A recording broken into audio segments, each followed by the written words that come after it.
cooler temperatures comes more construction, so people traveling to downtown Phoenix are going to have to plan their trips around these areas.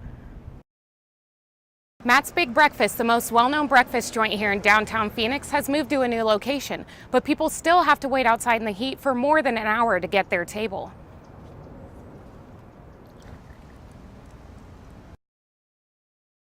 Police are urging Phoenix residents to lock their car doors while they're pumping their gas, because what they can't see is people getting in on the other side. After more than 200 confirmed cases of salmonella, Foster Farms is recalling its raw chicken from stores like Safeway and Fry's. In more than 18 states, stores are having to take this chicken off of their shelves. T-Mobile tried to expand its customer base earlier this year when they announced that you can trade your phone in every 6 months rather than every 2 years. But now Verizon Wireless is following in their footsteps. A 2-year-old pit bull was found by Phoenix police during a domestic violence call 3 weeks ago. She was tied to a doorknob with no food or water and weighed less than 20 pounds. You could see every single bone in her body. Her spirits were really down. She was just in really bad shape. And our vet techs immediately started giving her IV fluids and trying to stabilize her. It was just a very bad case of neglect and abuse. Arizona Humane Society works closely with Phoenix Police Department to put animal abusers behind bars. And though it's not in service anymore, the Phoenix Animal Cruelty Task Force played a huge part in developing this partnership. We have police officers now trained. In every precinct and every squad, there is an officer who is trained on how to identify animal abuse.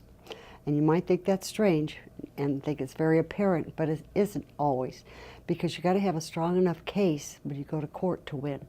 When you seize an animal that's been abused, it's now live evidence.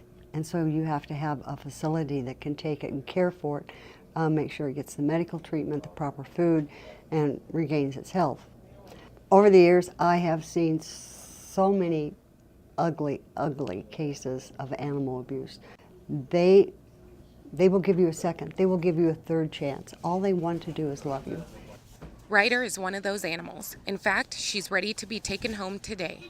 She's put on 14 pounds in the couple of weeks that we've had her, and her spirits are just really lifted up. She's a happy, happy dog, full of energy and spunk. For Cronkite News, I'm Allie Johnson.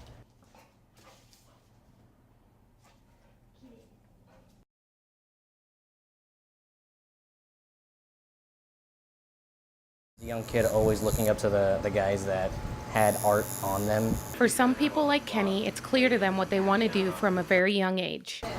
I've been drawing all my life, so being able to do that was like a pretty big deal for me. But first he had to start with an apprenticeship. You don't even get to touch the machines, you don't get to do anything else. You kind of move up in the ranks as far as cleaning. After finishing his apprenticeship, Kenny moved down here to this house in downtown Phoenix to begin his career as a tattoo artist. I love tattooing.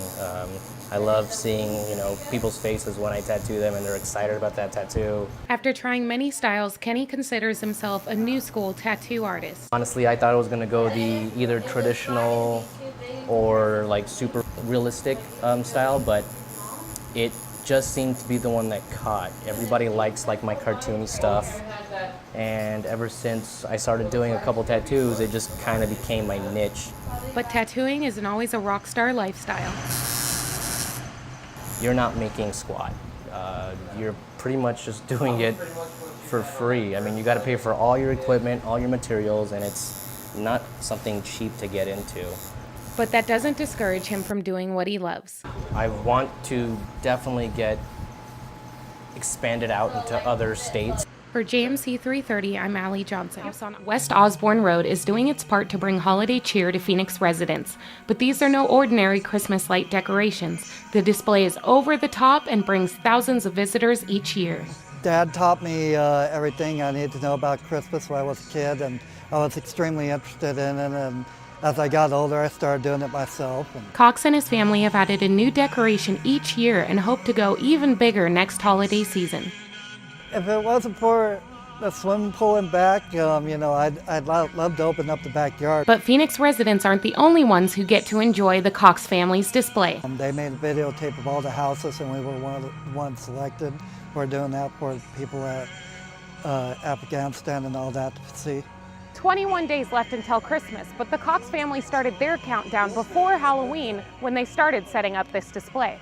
I ran into some very special visitors who just can't wait for the countdown to be over. It was the Ito triplets, and I got to speak with Tristan, and he told me about his favorite part.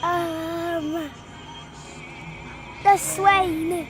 I asked Tristan and his brother to give their best guess on just how many lights the Cox family had put up this year. 300? 1,100. Tristan was pretty close. The Cox family put up over 90,000 lights this year, and they're pretty dedicated to their craft as they have their cell phone number posted outside in case any child wants to speak with Santa himself. While putting up this many lights does come at a price, We run it 4 hours a night, and it's about $3 an hour. Charles Cox says it's worth it. It's the looks on the kids' faces. It's really nice whenever I have a kid come up to Santa and say, I don't want nothing this year for Christmas, but I want my mother and dad to be happy or something like that. It's really nice. For JMC 330, I'm Allie Johnson.